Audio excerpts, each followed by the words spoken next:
From VOA Learning English, this is the Economist Report. The United States is considering the future of an American law called the African Growth and Opportunity Act, or AGOA. This law allows countries in sub-Saharan Africa to export some goods and natural resources to the United States without duties. AGOA is set to end in 2015. It was signed in 2000 and has been extended once already. Earlier this month, American Trade Representative Michael Froman met with African ministers in Ethiopia for talks on the possible renewal of AGOA. He said the United States is interested in African trade talks with the European Union. He said American officials want to know about the results of those talks before they decide what to do about extending the law. Mr. Froman said African partner countries need to think about how they want to work with the United States on renewing it. He said the countries need to understand how this issue relates to their negotiations with the European Union. EU economic partnership agreements with African countries would be different from AGOA. Not only would African products be duty-free in Europe, European goods sent to African markets would not be subject to import taxes either. Mr. Froman said the wording of AGOA might need to be changed so the law is more like the EU partnership agreements. He said the United States is unlikely to support calls for giving African partners one-way access to the American market while limiting trade for American companies. In the end, the United States Congress will decide whether or not to approve an extension of the law and for how long. For VOA Learning English.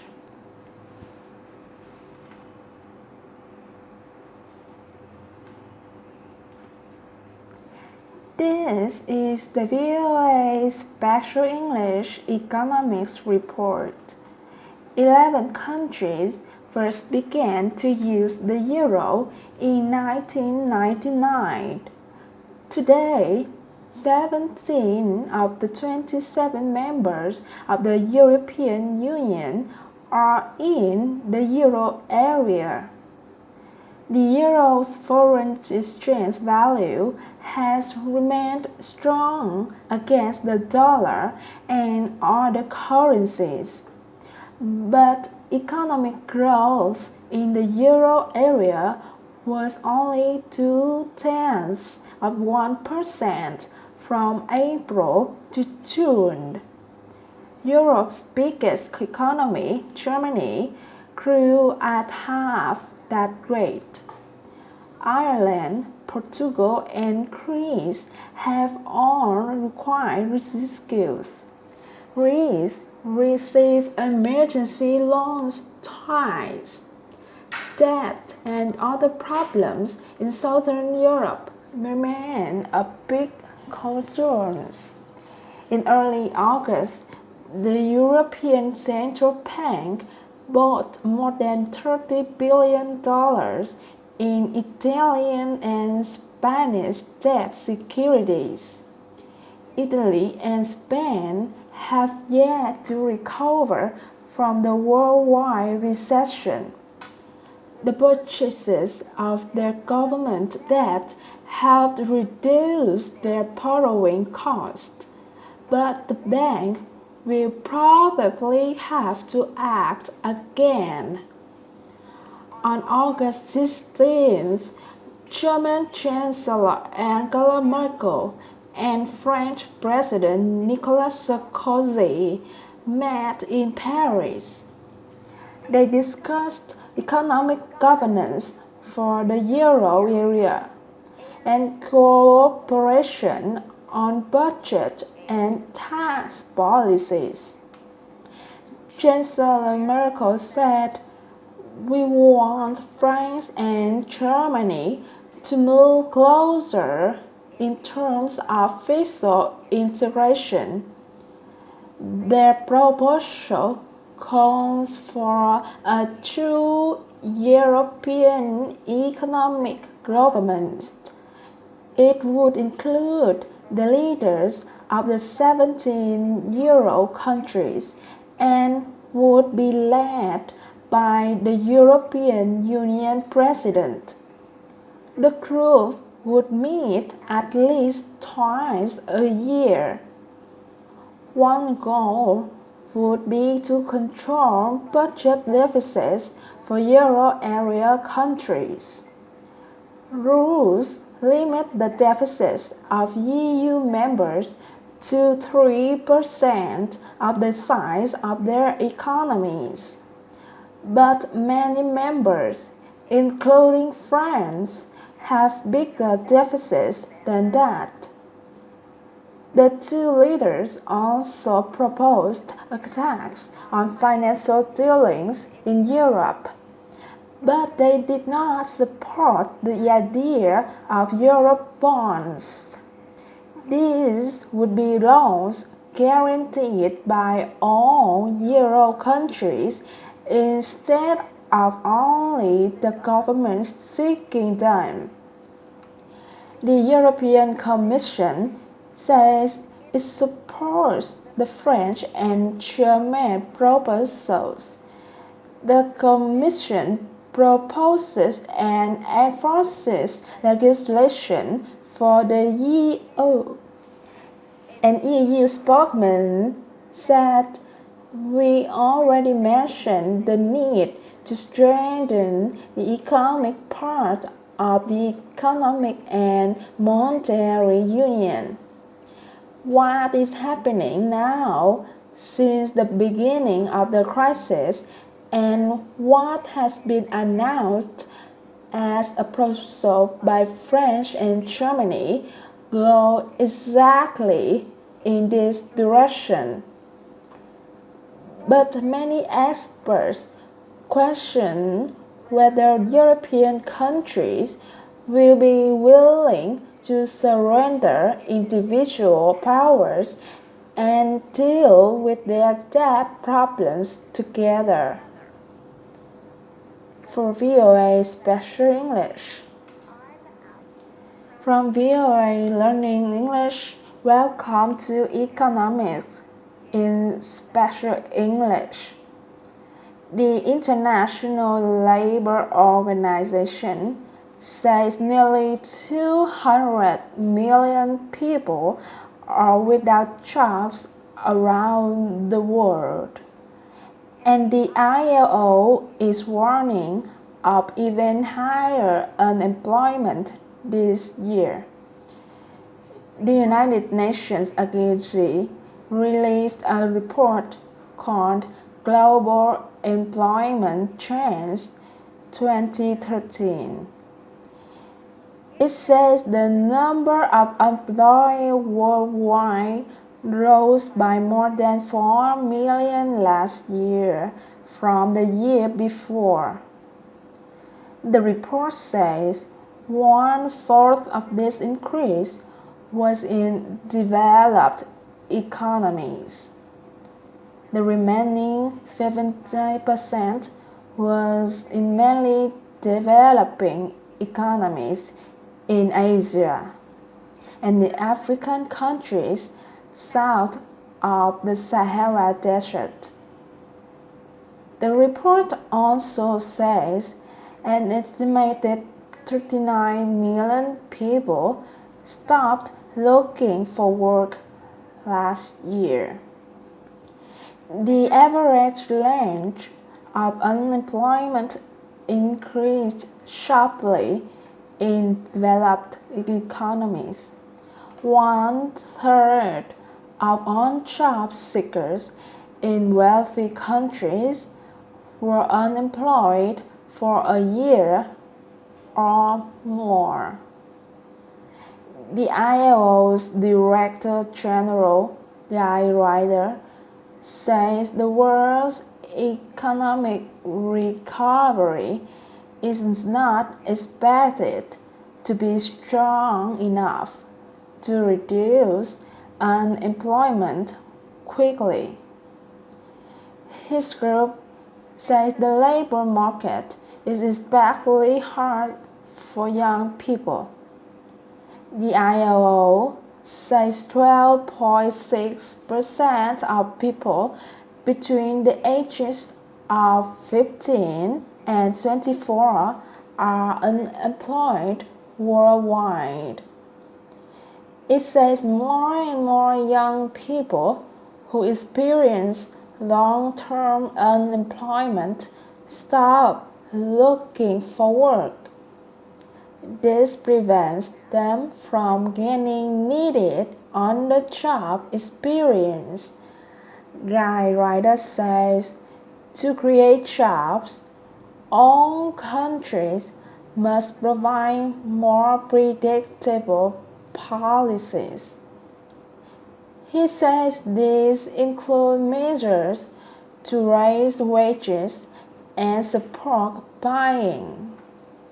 These countries should enact reforms to strengthen their banking industries so banks can provide credit. Voa Special English Economics Report. America's biggest car maker accepted $50 billion in federal aid from the Obama and Bush administrations. People joke that GM meant government motors. Now General Motors could be on the road to recovery.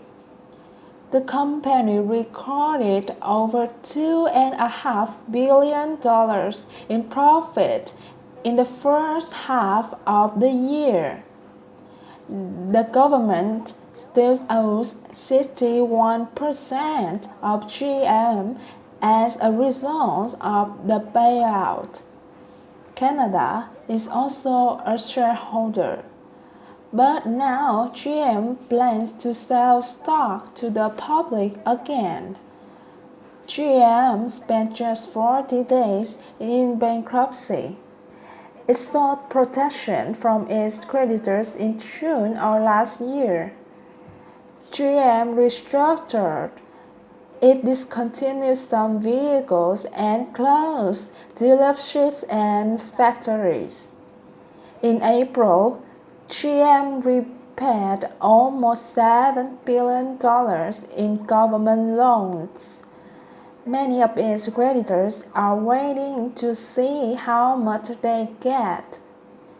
GM plans an IPO, an initial public offering of stock, later this year. The company could raise as much as $50 billion. Chief Executive Edward Walker left the company September 1st. He wants the government to sell all of its shares in the company during the IPO. Many experts believe the Treasury will act slowly over time after the public offering is completed. If the stock price rises, the government could profit from the rescue. But the IPO is risky for the company. The offering will test the willingness of investors to take an equity share in the new GM. Buying equity is not like buying bonds. Bonds represent a loan. Equity represents ownership. Investors willing to buy equity shares in a company expect one thing: growth. GM believes it can make that happen, in part with a new electric and gas hybrid car. The Chevrolet Volt can go up to 64 kilometers before it uses any gas at all.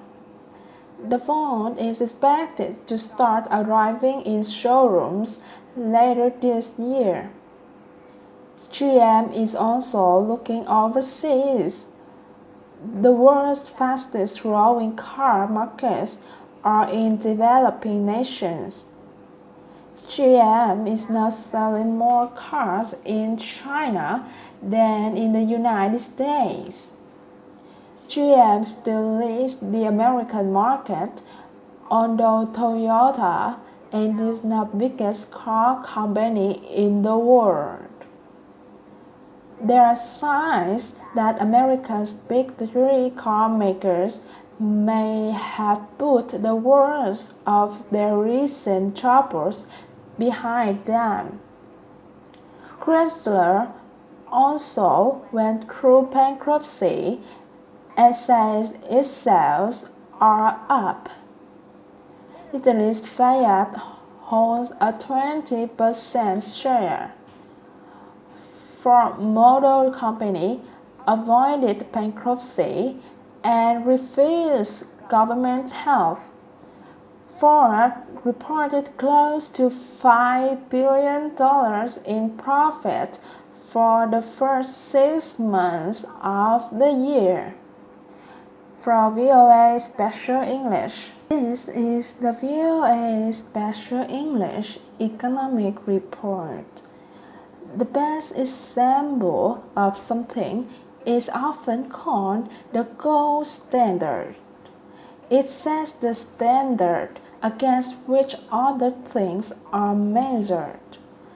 In economics, the term describes how major trading nations once used gold to set currency values and exchange rates. Many nations continued to use the gold standard until the last century. In the United States, people could exchange paper money for gold from the 1870s until 1933. President Richard Nixon finally disconnected the dollar from the value of gold in 1971. Some politicians from time to time called for a return to the gold standard. But in 1978, the International Monetary Fund ended an official gold price. The IMF also ended the required use of gold in transactions with its member countries. Since that time, gold prices have grown, but unevenly. Prices, uncorrected for inflation, have hit record highs recently, above $1,400 an ounce. But people keep buying. Nang Thang Nguyen is a gold shop owner in the Cambodian capital, Phnom Penh, and says some of my customers have even bought more as they believe the price will probably go higher. I sell more gold at these higher prices. Some people are gold bugs.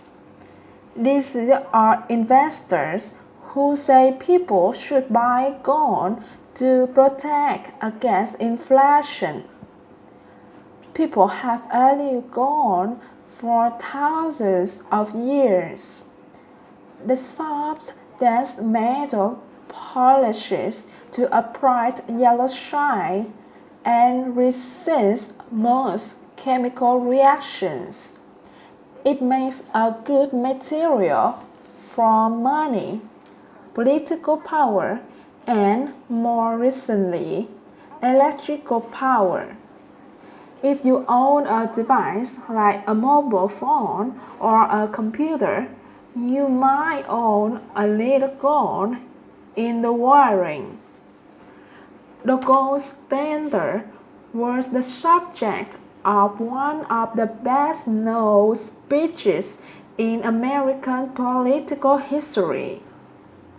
It took place at the 1896 Democratic National Convention in Chicago.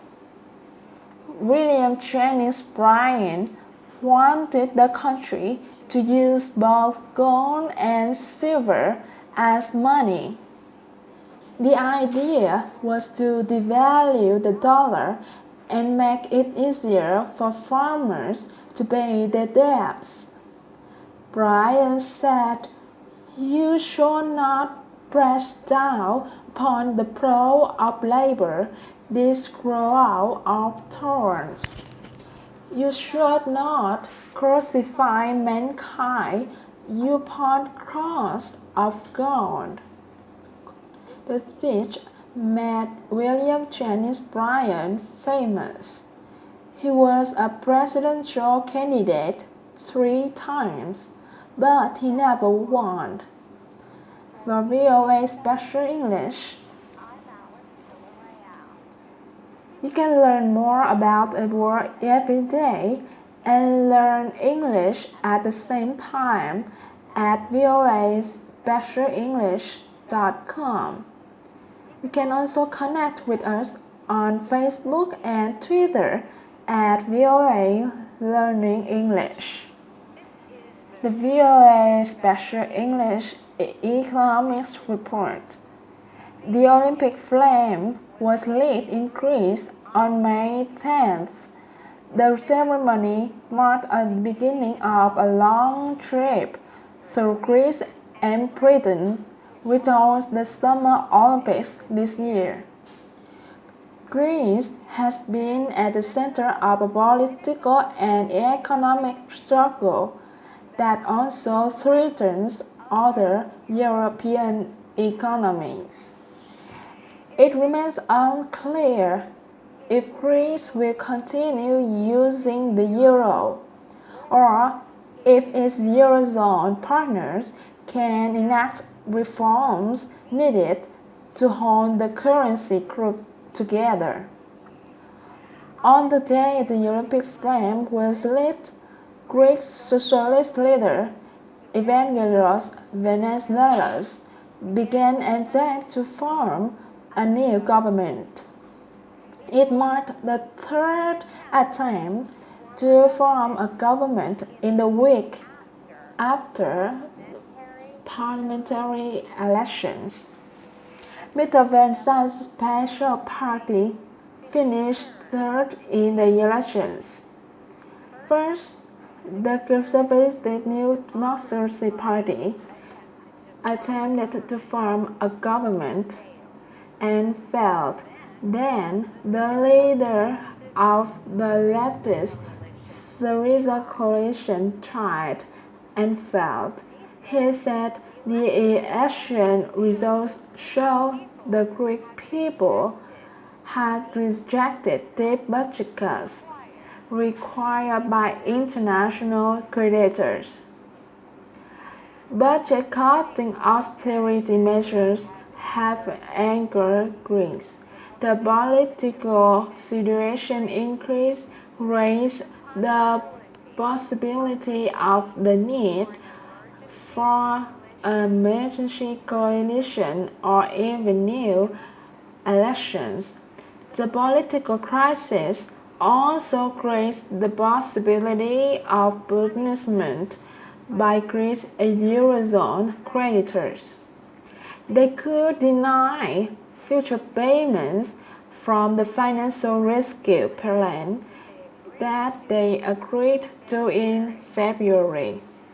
The agreement is worth about $170 billion in loans and canceled debt. The rescue is the second for Greece since its debt crisis began in 2009 and bigger than the first bailout.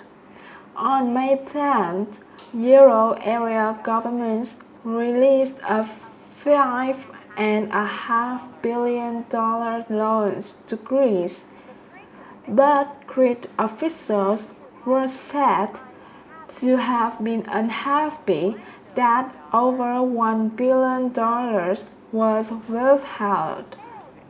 The failed efforts to form a government raised concerns that reforms can work in Greece. The country is now in its fifth year of recession. German Chancellor Angela Merkel said borrowing as a way to increase growth would be a step backward. The leader of Europe's biggest economy told her country's parliament growth through structural reforms is important and necessary. Growth through that would roll us back to the beginning of the crisis. For VOA